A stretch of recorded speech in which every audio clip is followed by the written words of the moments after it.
Good evening to one and all. Give me a confirmation if you guys can hear me. Good evening to one and all. Please give me a confirmation if you guys can hear me. Yes or no? Give me a confirmation if you guys can hear me. Yes or no?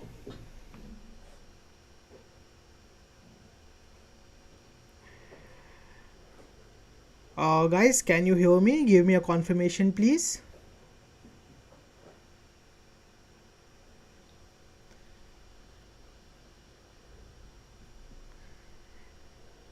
Perfect. Thank you so much for joining in on the last day of this boot camp. Today we are going to wrap up what soever we have you have guys have studied. Okay. So for today I'm going to take this boot camp for the last day. Okay.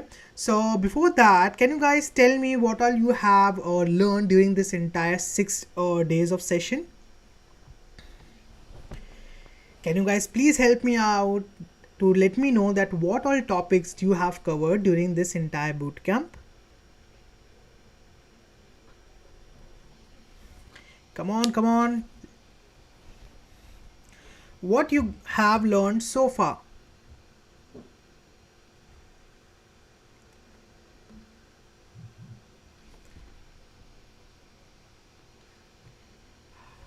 Okay, so NumPy, pandas, perfect. Basics of NumPy, pandas, and basis of introduction to deep learning. That's great. Okay, cool.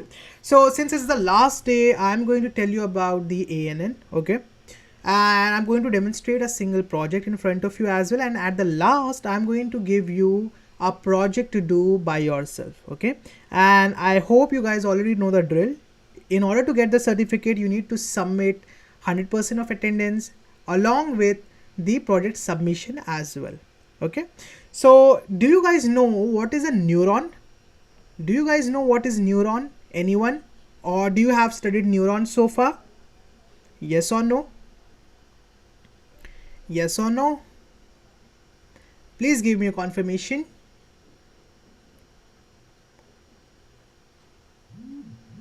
Have you guys studied about neurons so far? Yes or no?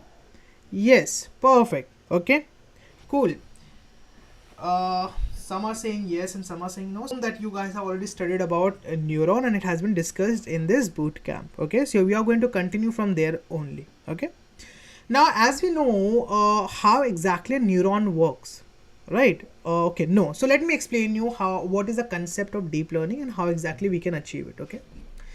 Now what happened is that we have deep learning. Okay, so whenever we start with the journey of AI, right? So in AI we have machine learning as well, and then we have the deep learning as well. Now the situation comes up that why do you need deep learning when you already have machine learning?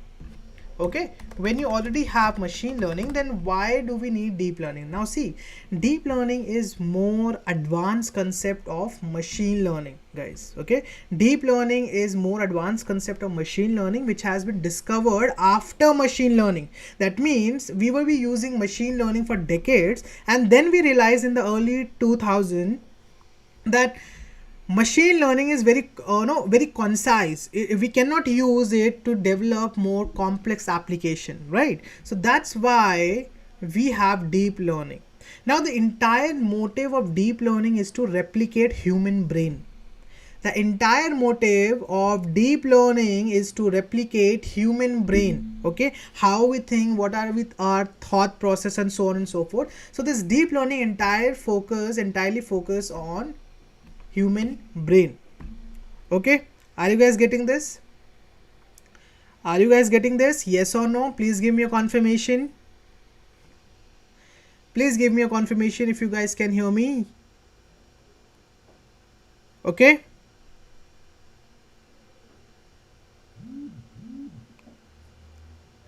awesome, cool. Now the thing is that how exactly human brain works. Because why we need to replicate human brain? Because there are a lot of complex stuff that cannot be achieved by machine learning.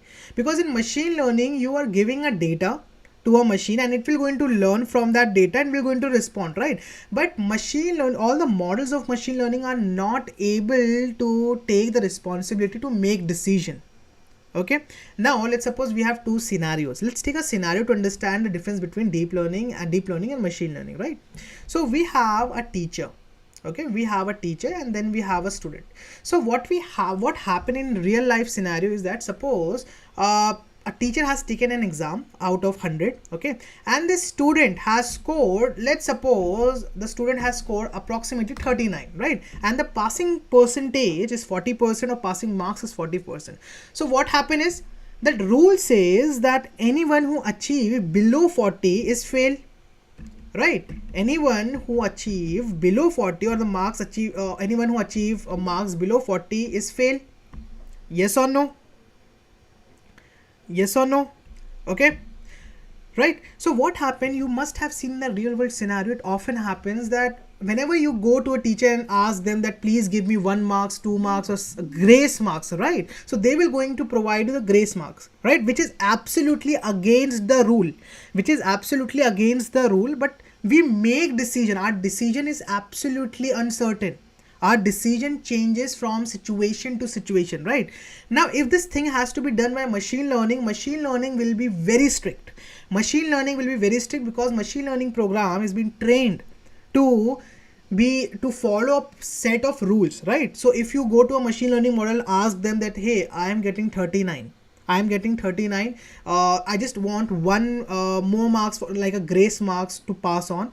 Machine learning will not going to allow you to do that, because it is following a set of rules. And its decision never changes with the time situation, right? Whereas in deep learning, when we are trying to replicate a human brain, because human brain makes decision differently in different scenarios, okay, the decision that human brain makes is absolutely different in different scenarios. That's why the birth of deep learning happened. Is it clear to everyone? Let me give you one more example so that you can easily understand it. Let's suppose let me draw a path. Okay, so excuse me for my drawing, I'm not an artist. Okay, perfect. So let's suppose this is a path and this is a intersection, and over here you are having your car. Okay, you are having your car, and let's suppose your workplace is here. Okay, now while moving, you see that there are two intersections. One is A, okay, and another one is B. Okay, now the scenario is that if you want to reach to your workplace, if you're going by this road A, it will going to cost you approximately 2 hours. Because the road take you to the village scenarios and hotels and so on and so forth. It will going to take you 2 hours to reach to your workplace. Okay, let's take the scenario B. Scenario B says that if you're going to take the road B, it will going to cost you 30 minutes. If you're going to go with road B, it will going to cost you 30 minutes. Now if I ask you that which of the two road you will going to take to reach your workplace, is it the first? No, it's the last class. Okay, it's the last class. So instead of Shaurya sir, I am taking the session for the last class. Okay, perfect. So coming back to the question, which road will you gonna prefer to take, A or B, to reach to your workplace? Come on guys. B. Okay, anyone else? B, exactly, right? So most of you will going to prefer the road B, because the time that has been taken is very less, right? So now what will going to happen if this is a machine learning model? If this happens to a machine learning model always going to choose B. Machine learning model will always going to choose B, right? Now, as I mentioned that a human decision changes from situation to situation, right? Now if I ask you, same scenario, road A will going to cost you 2 hours, road B will going to cost you 30 minutes. Now the day is that you don't have much work, okay? You don't have much work and you don't want to reach early to your workplace because you don't have much work to do and so on and so forth. So you have decided to do a detour. Enjoy the road, enjoy the view and so on and so forth, right?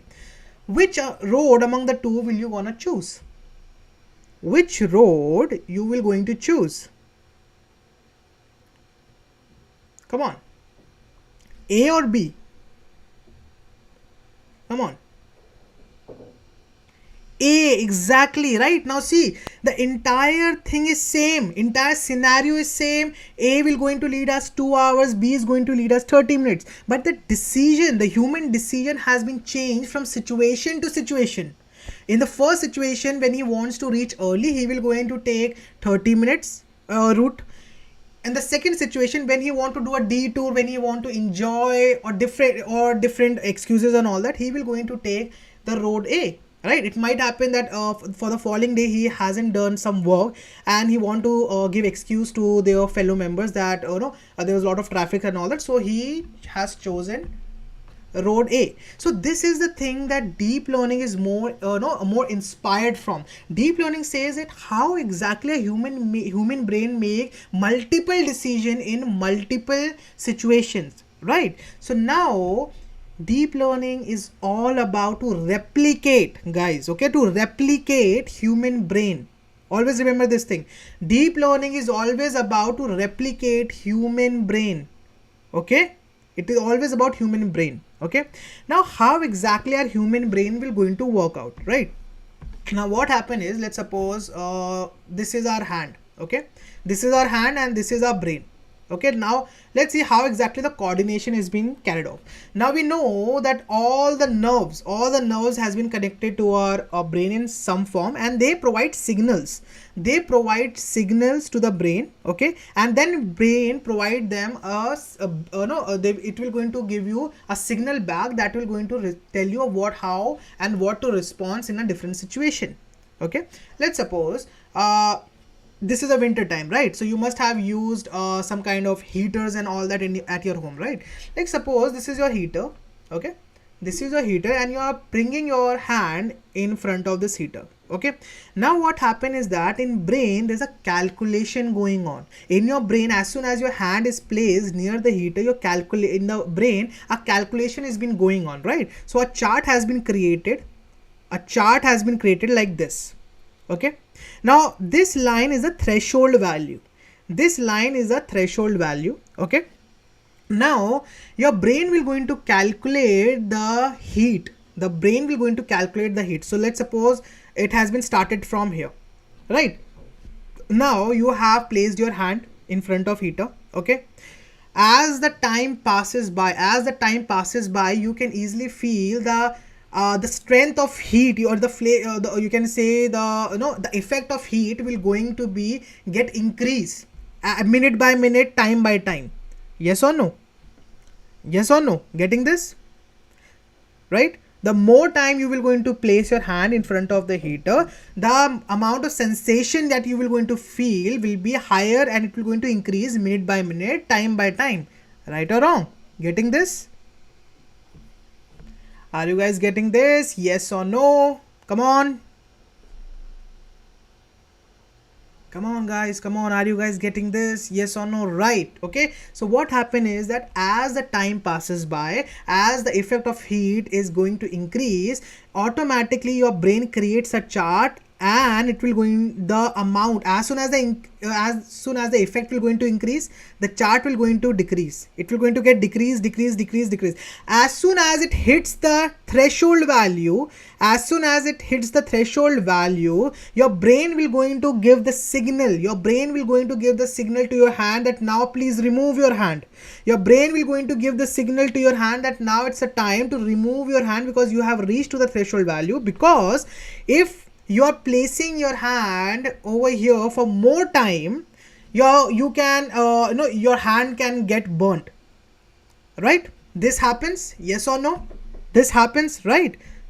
So in the same way, what happen is, whenever the communication is being drawn between all of your sensory organs towards your brain, and this message, the postman who take all the message and deliver to the brain is known as neurons. Okay, it's neurons, guys. Okay, neurons is responsible to convey the message from your sensory organs to your brain, and then brain will going to process out that information and will going to return back the feedback with the help of neuron to your organs.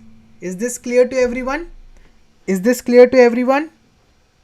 How much time takes to remove your hand? I haven't calculated that yet.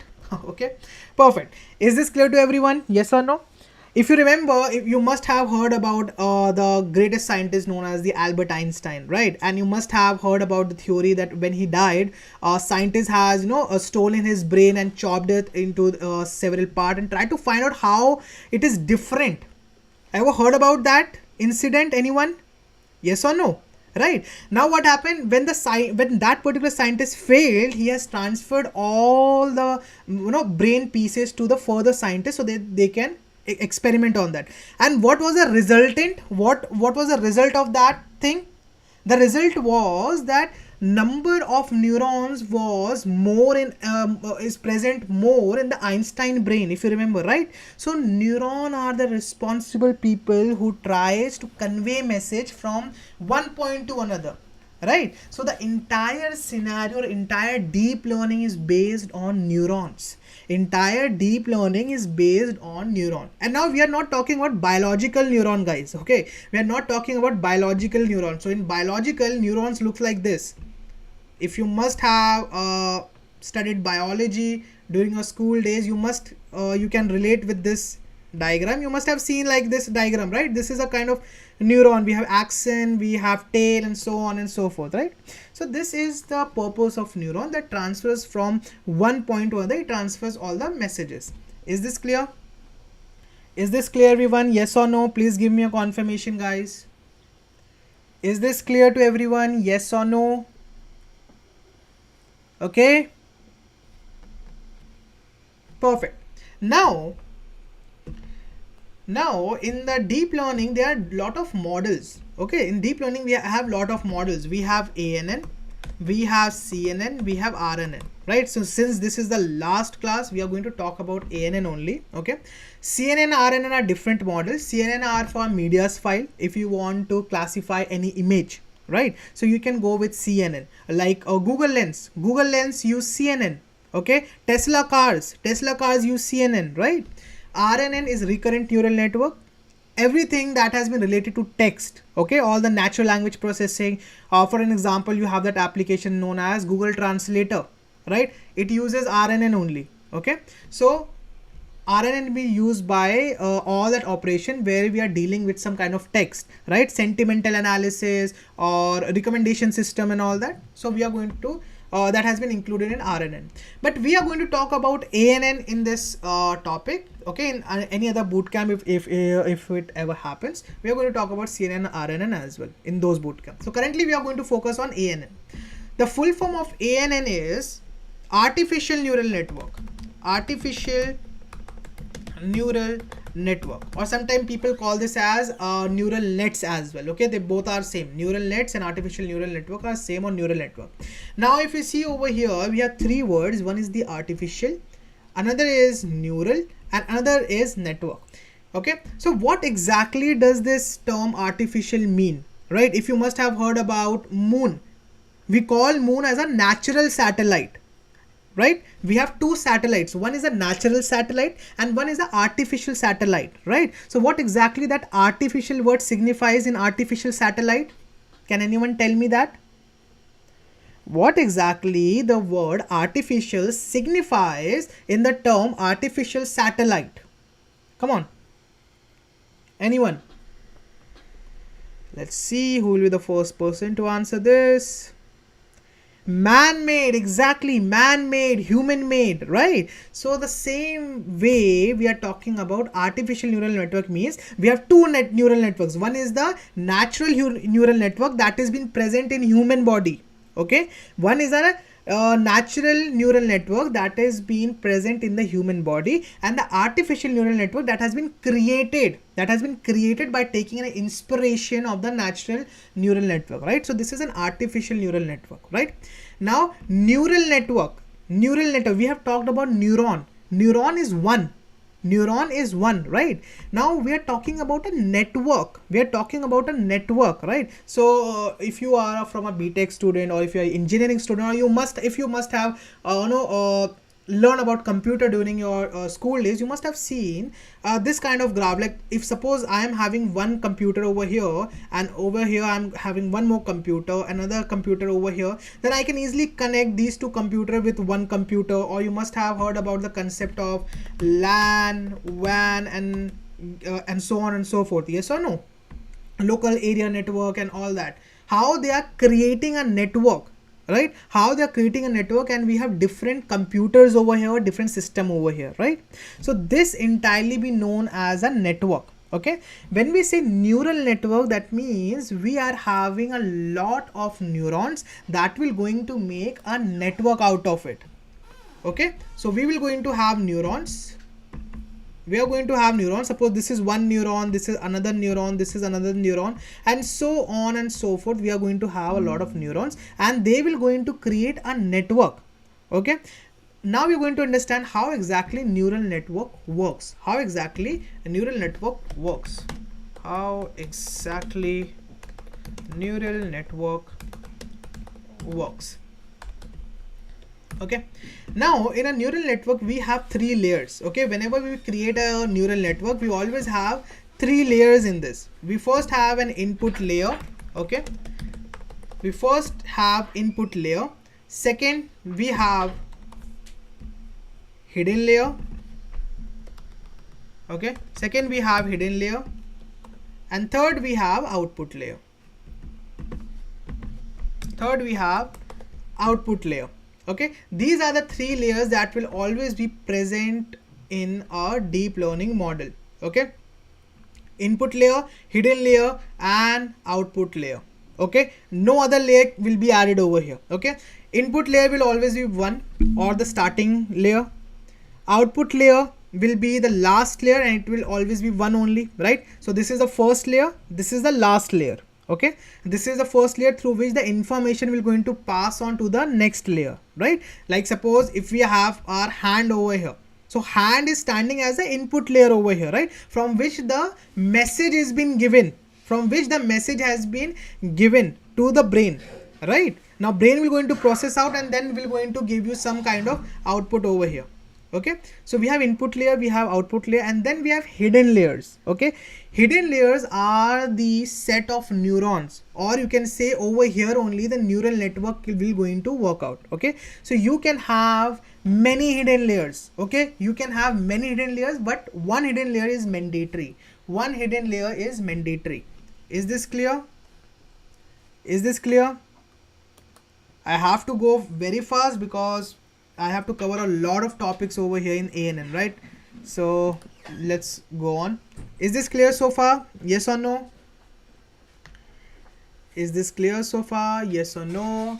Perfect. Okay, so we have input layer, we have output layer, and then we have hidden layer. Okay, so input layer is the layer from which you are going to pass the information to the hidden layer. Hidden layer are the layers where the operation and the computation will going to happen. Okay, hidden layer is the layer where all the computation will going to happen, and then it will going to give you the output that yes, this is the output.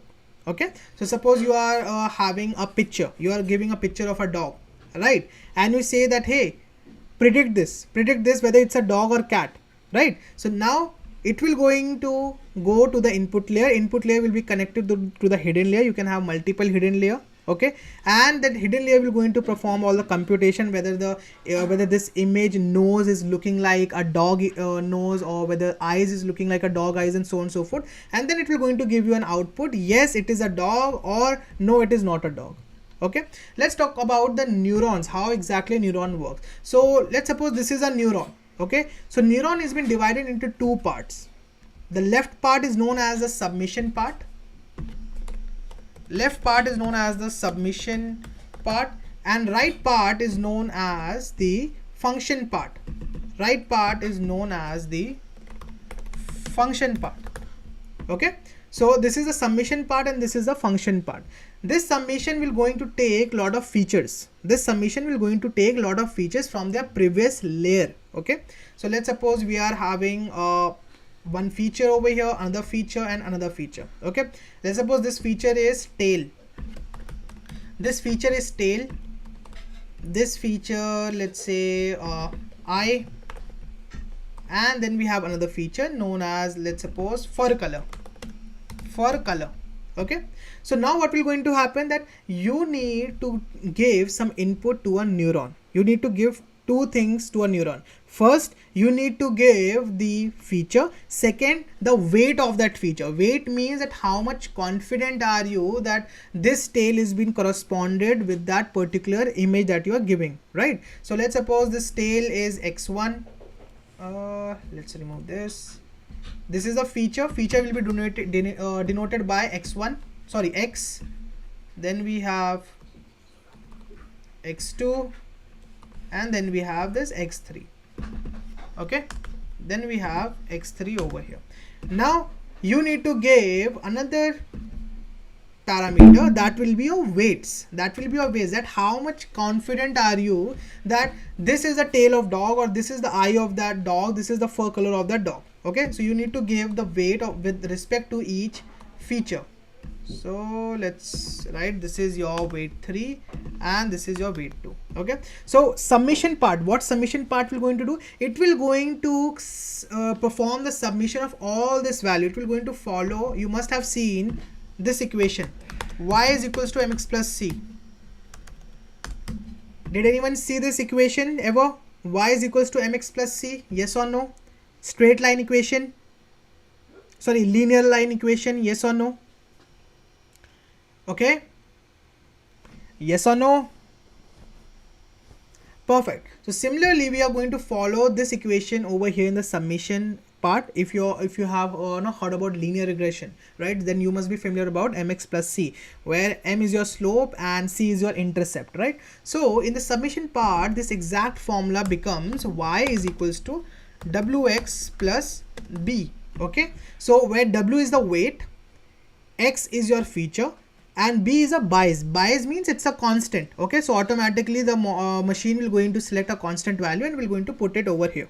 Okay, so we are going to provide the submission over here. So the entire formula will going to become y is equals to, first feature is x1 and then the weight, so it will be x1 into weight 1, then again x2 into weight 2, then again x3 into weight 3, and then at last you will going to add a bias. Right? So you will be calculating y from the submission part. When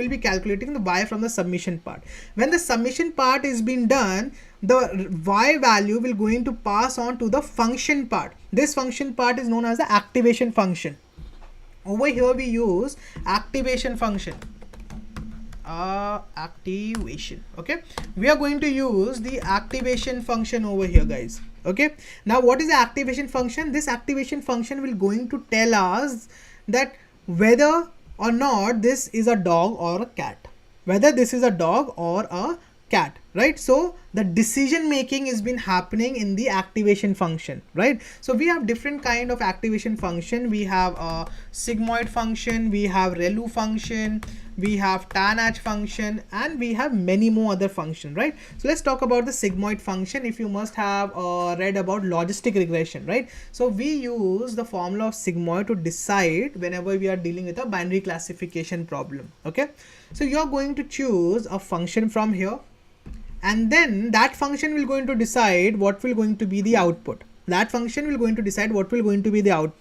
And then this portion will going to return you the output. Okay, if suppose it's a dog, then it will going to return 1. If it's a cat, it will going to return 0, and so on and so forth, how you're going to define. Okay, now there are other values as well that you need to make sure about. Is a loss function. Okay, then we have optimizer. Okay, loss and optimizer is very, very important. You need to understand about this, that whenever you are going to solve this kind of problem, so obviously you will not going to get 100% efficient, right? You will not going to get 100% efficiency over here, because whenever you train a model and you ask a model about a certain stuff. Let's say you are bringing a dog photo, right? And you're asking a model that is it a dog or cat? Your model will not going to say that I'm 100% sure that this is a dog or I'm 100% sure this is a cat. Okay, it cannot be done because achieving 100% of accuracy is absolutely a bit impossible, right? So it says 99% or something, or 88%, so on and so forth. So all the rest percentage that has been unoccupied is known as a loss. Okay, so more the loss, less will be the accuracy. More will be the loss, less will be the accuracy. Always remember this thing. More will be the loss, less will be the accuracy, and it's vice versa. Okay, there are inversely proportional to each other. Accuracy and loss are inversely proportional to each other. Okay, now we are going to use a loss function to find out that how much loss has been done, and we use this optimizer to minimize the loss. Okay, we are going to use a loss function to rectify to know that how much loss has been achieved, and then we are going to use the optimizer to minimize the loss. Is this clear? Is this clear? Yes or no? Is this clear, everyone? Yes or no? Okay. Yes or no? Please respond.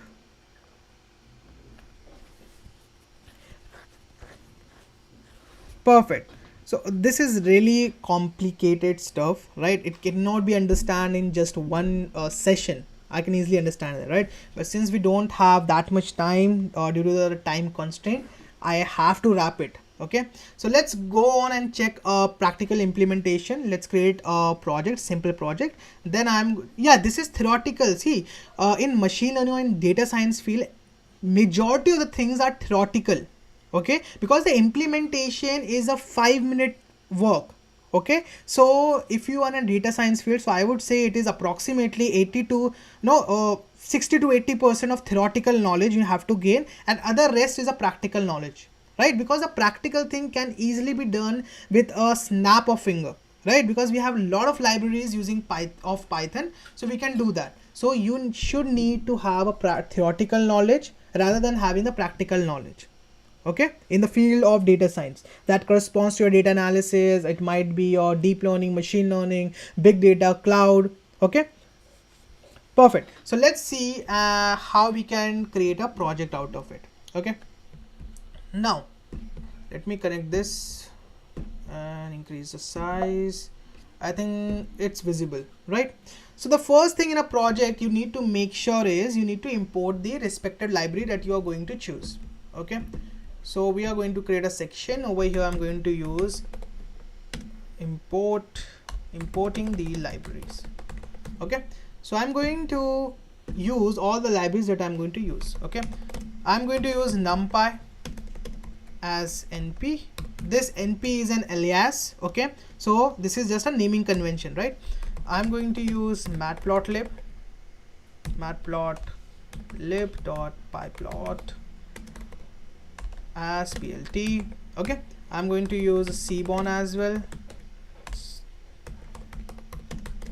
SNS. Okay, now the very important thing, the library that I'm going to use is TensorFlow.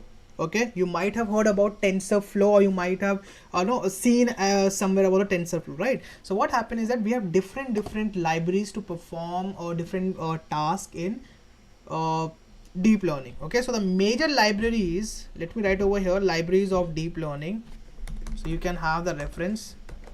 Libraries of deep learning. Okay, so you have Theano. It's not Thanos, okay, please, it's not Thanos, it's Theano. Okay, it sounds like one, right? Second is Keras, and it's not Keras, it's Keras. Okay, then we have TensorFlow, we have PyTorch. These are some of the popular deep learning libraries. Okay, these are some of the popular deep learning libraries. Okay, so what happened is that earlier Keras was a company. Okay, they have introduced their deep learning models and all that, all the algorithms. Then what happened that when TensorFlow came into action, TensorFlow is from Google. So what happened, they made a deal, and now you can access each of the item from TensorFlow. If you want to access each of the item of Keras, you can access that with the help of TensorFlow as well. Okay, so we are going to install TensorFlow. You can read the documentation over net as well. I'm going to import TensorFlow, and the alias for the TensorFlow we use as a TF. Okay, so let me import Keras as well. I'm going to import Keras as well from TensorFlow itself. TensorFlow, let me import from TensorFlow, import Keras. Okay, is this clear? Is this clear, everyone? Yes or no? Is this clear, everyone? Yes or no? Please give me a confirmation.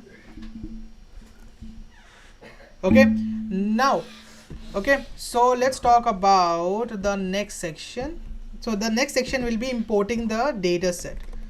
Importing the data set. So I'm going to take a data set from Keras library itself. Okay, so what happens, various libraries has a different section or different class of data set from which you can borrow some data set, right? So let's talk about Keras. So Keras has a lot of variety of data sets. Okay, so we are going to take one data set from Keras itself. So I'm going to say data is equals to Keras, because I am taking it from Keras, right? So in Keras we have a data set. So if I write over here data set and then dot, now which data set do I want? So these are all the data set that is been available. Okay, so if you're a beginner and you don't you're not getting a lot of data set in the market, you want to start with a simple one, you can start with these predefined data set for you. Okay, otherwise you can download it from Kaggle as well, as it will going to suits you. Okay, so today we are going to use this MNIST data set. Okay, so now what will going to happen, the data will going to applied over here. Okay, so the data will going to be applied over here. Okay, so let me show you how exactly it will going to look like. Perfect. So an instance has been created. An instance has been created into data objects. If I'm going to write data, it will going to show you the location. See, the address and the location will be shown up over here, right? But I want to see all the data, right? So first of all, I want to have to download it from Keras hub. Okay, so wherever the Keras has imported all that data set, I have to import over here. So I'm going to use df, a variable where I'm going to say data dot load data. Okay, this load data will going to download the data set. Okay, and we're going to store it in df. Okay, let me run this. Now see, it is downloading two data set. It is downloading two data set. One is your training data set and another is your testing data set, guys. Okay, it is downloading two data set. One is your training and another is the testing data set, right? So what I'm going to do is, if I print df over here, see this. So these are all the data set of an images. Okay, always remember this thing, that image is been created with pixels, right? We have pixels in images. Each pixel values range from 0 to 255. Okay, it cannot be greater than 255 or it cannot be lesser than 0.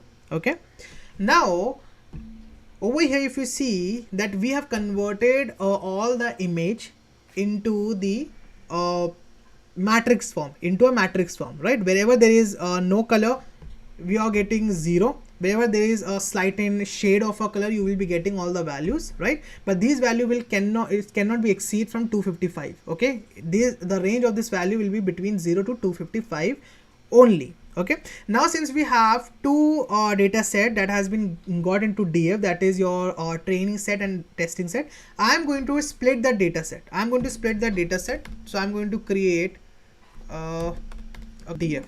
So I'm over here, I'm going to store training data set, that is your training data set, and y train. Over here I'm going to store our testing data set, y underscore test. Okay, so what will going to happen, the training data set will going to come up over here, the testing data set will going to come up over here, and training data set will going to have x train, that is your feature, y train will going to contain your output or target value, right? Similarly over here in the text, in the test part as well. Okay, let's run this. Now let's check x underscore train. Okay, dot shape. Can anyone tell me what does this shape function will going to do? Can anyone tell me what does this shape function will going to do? Anyone? Anyone? What does this shape function will going to do? Anyone? Come on. If you have read about NumPy, right? If you have read about NumPy, it will be easier for you to tell me that why we use shape function and what shape function will going to do. Anyone? No one? Okay, so shape function will going to tell me how many number of rows are there, how many number of columns are there, how many total number of no matrix has been present. Okay, so over here if I'm going to run this, it will going to say there are 60,000 images. Okay, and each image is having the resolution of 28 by 20. That means the shape and the size. Okay, over here the rows, right? So suppose if we have a pixel, sorry, if we have an image is been created of various pixel, right? So it says 28 by 28 means that 28 pixels in a single row and 28 pixel in a single column. Okay, 28 pixel in a single row, 28 pixel in a single column. Okay, and 60,000 images are been given for training data set. Okay, let's check for the testing data set how many data are being given for the testing data set. So 10,000 data set is been given, right? 10,000 data point is been given for the testing purpose. So in total we have 70,000 of data points. In total we have 70,000 of data points, right? So let's check one image. Let's check a single image. X underscore train 0. Okay, so if you see, this is a single image. This is a single image. Wherever there is 0, that means it's a you can call this as a darken area. You can call this as a darken area as well, right? And wherever there is some value, if you see some value over here, this value, so here something has been written or something has been shown, right?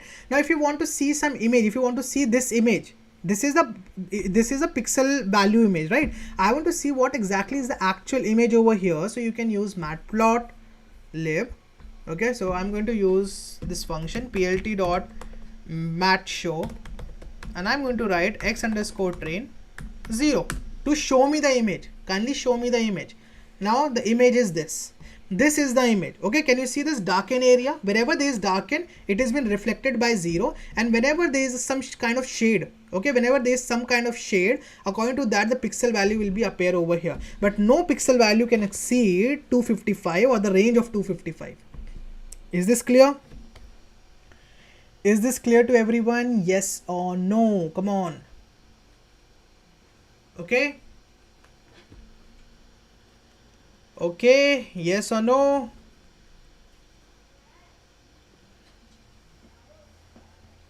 Okay, perfect. So if you want to print some more data points, you can print that as well. You can loop this out. Okay, so if I'm going to loop this out, let's see.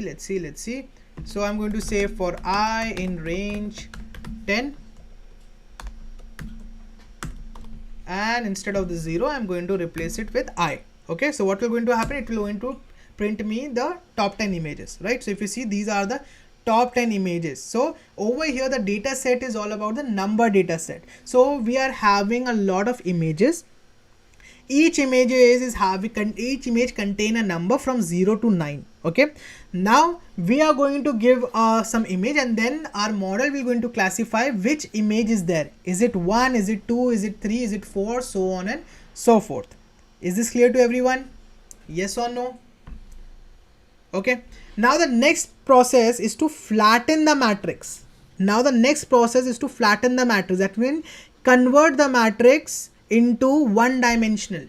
Okay, if you have heard about NumPy, you must have been known about the dimensions. Okay, now we are going to flatten our matrix to convert it into a single dimension, guys. Okay, we are going to convert this to convert this into a single dimension.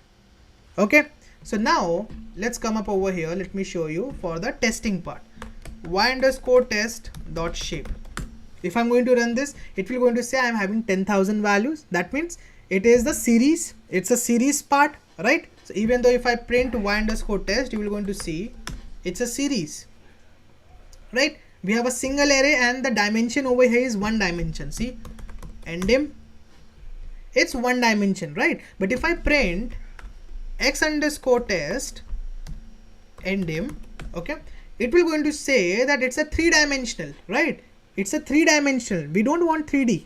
We don't want 3D, right? So we are going to convert this. We are going to flatten the matrix. Flatten the matrix means that you are reshaping your matrix, or you're converting your matrix to your 1-dimensional, right? So I'm going to say y underscore train, okay, underscore flat. So over here I'm going to store my flattened matrix. So I'm going to say x underscore train. I'm going to reshape. Okay. So I'm going to reshape from length of x underscore train into 28 cross 28. 28 cross 28. Okay. This length means if you have if you are familiar with numpy, then you can easily use the function reshape. I want to convert this in such a way that this will be the length, okay, or if you don't know the length, instead you can use -1 as well. So it automatically detects the length of the array, and then 28 by 28, okay, that means 28 by 28, it will going to have the multiplication of the entire pixels. Okay, so now let me copy this again and paste it over here, because we have to have for the test value as well, right? So test value. Okay, now I'm going to run this.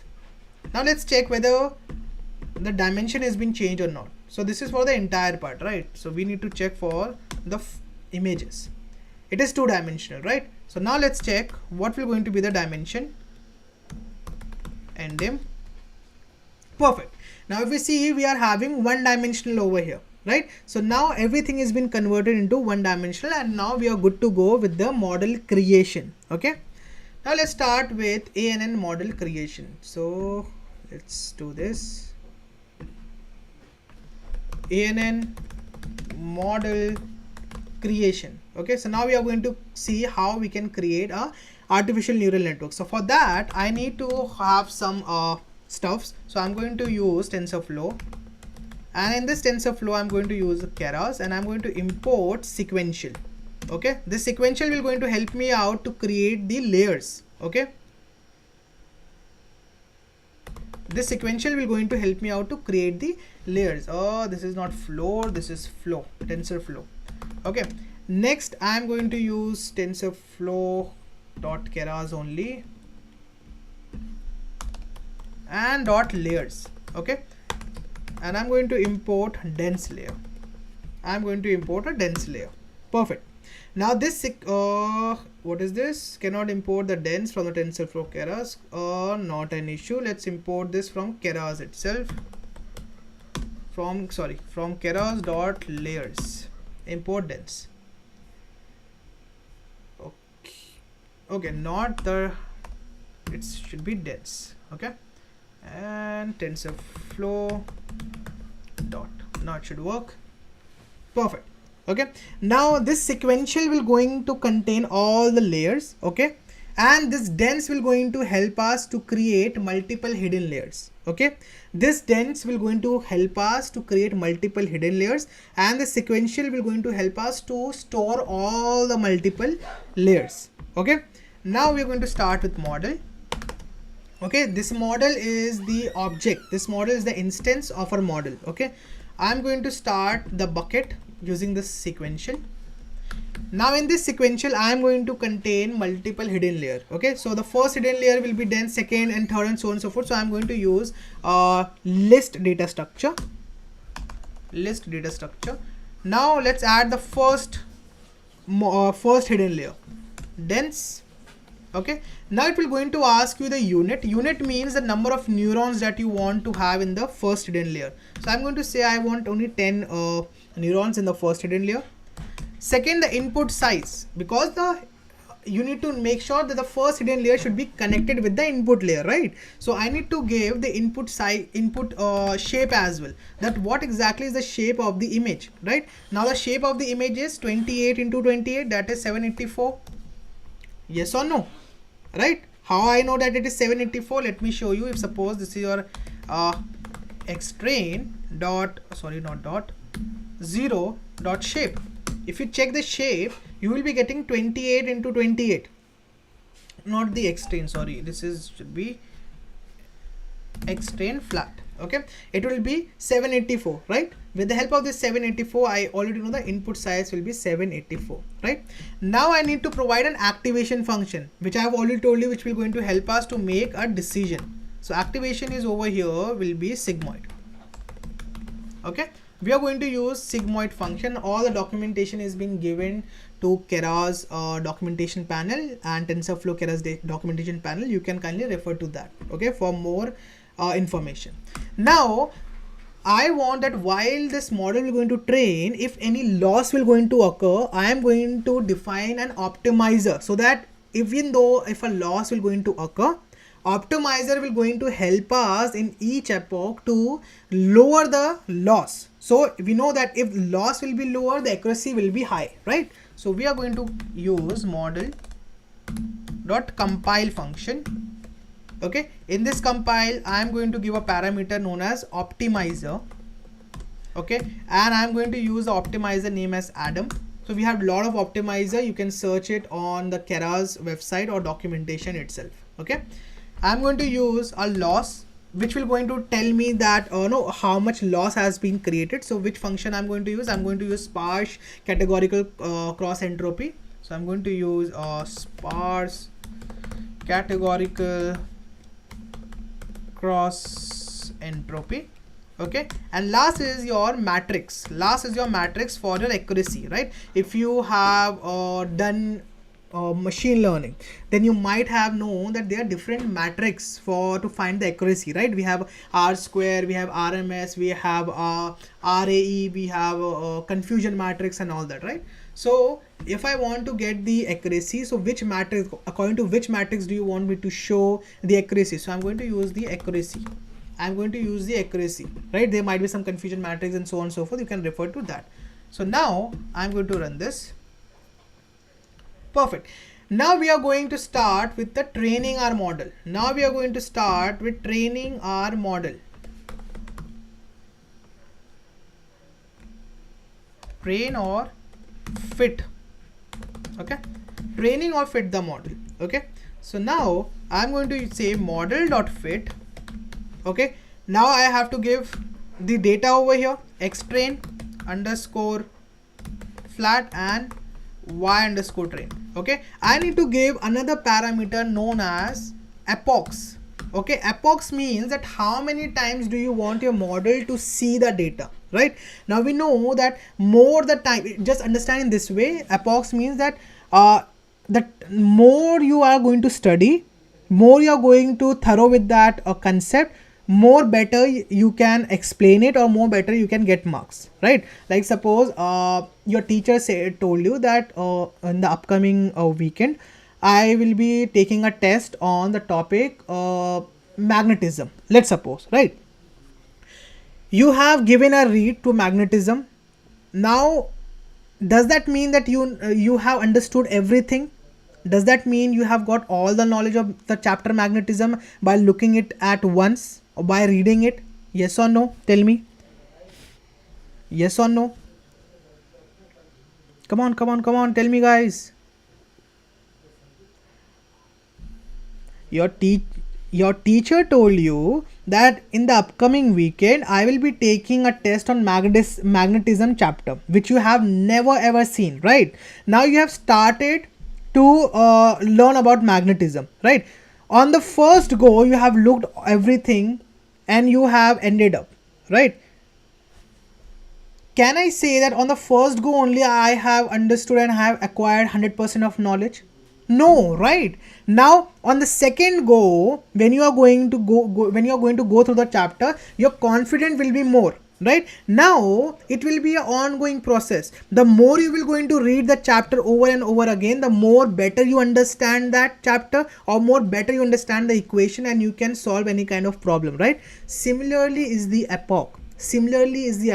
Epoch says that how many times do you want your model to see the data. The more the time the model will going to see the data, the more better it will going to be trained. If suppose this data is the differential data, right, where you have to differentiate whether the image is containing the digit 0, 1, 2, 3 and so on and so forth. The more your model will going to see the data, the more better it will going to differentiate between the different features, that this is 0, this is 1, and so on and so forth, right? So you can say that even the epochs also plays a very vital role in the accuracy. More the epochs, higher will be the accuracy. Okay, more the epochs or higher will be the accuracy, right? But not at the extreme level, not at the extreme level. You cannot go with 1000 epochs, 1000 epochs to acquire 90% or 98%, no, right? At a certain point your epochs will going to start decrease or will going to maintain the consistency, right? So let's say, to save the time, let's say we are going to go with 10 epochs. Okay, now when I'm going to run this, we will be able to see all the details on the first epoch, what was the accuracy, what was the loss, and so on and so forth. You guys have to notice that as soon as the loss will going to decrease, automatically accuracy will going to increase. Okay, so shall we start with the training purpose? Shall we start with the training purpose? Yes or no? Okay, come on guys, tell me. Shall we start with the training purpose? Perfect, awesome. Let's start this and keep your eye on the output, please. Now see, this is the first epoch, this is the loss, and this is accuracy. First epoch is done. Now second epoch. Then we have the third epoch. See, fourth epoch is be done. And if you see, loss is been decreasing, and because we have used the optimizer, okay, and accuracy is been increasing, right?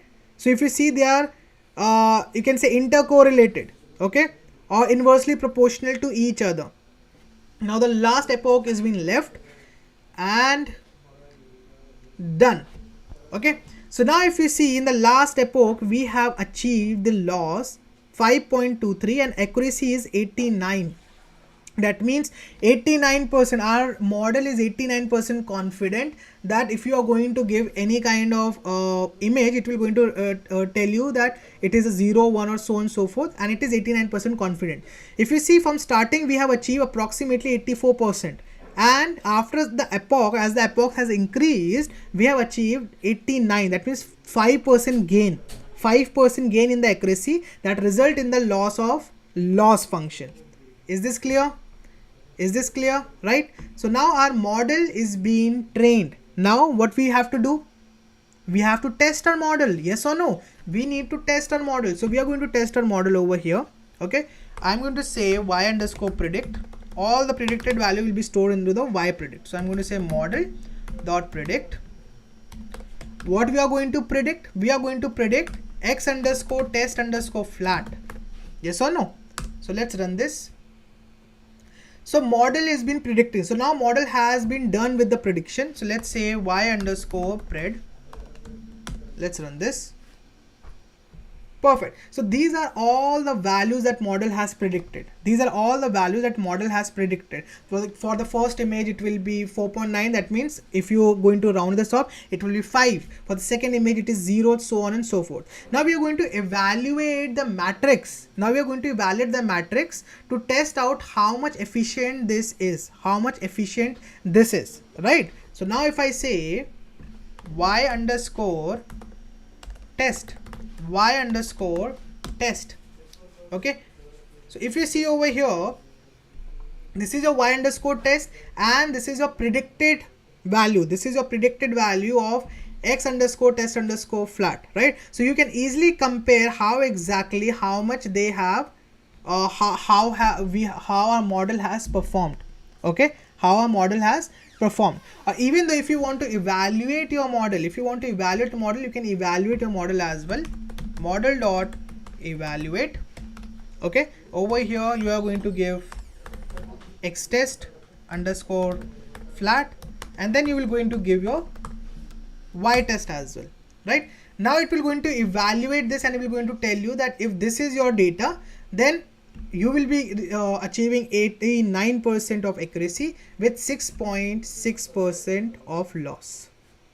Is this clear to everyone?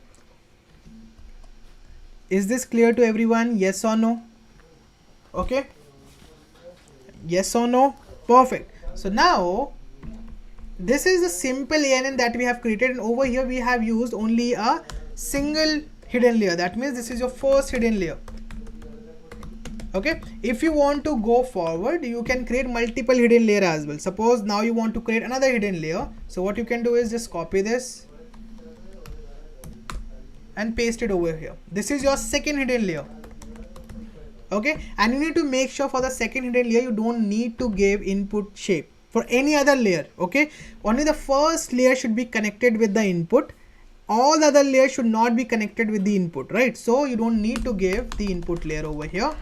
And number of neuron is totally dependent upon you. You can go with 20, 100, whatsoever. It's totally dependent upon you, right? So this is the entire session about ANN, how you can create your model and so on and so forth. Okay, let's come to the project part that you need to do and submit, okay, in order to get the certification. So let's see. So now I'm going to provide you the project, let me say data set. Over here I'm going to give you the link of the data set as well. Okay, I am going to give you the link of your attendance link. I'm going to give you the link of submission link, and then the Jamboard link. Okay, perfect. So let me provide the Jamboard link first.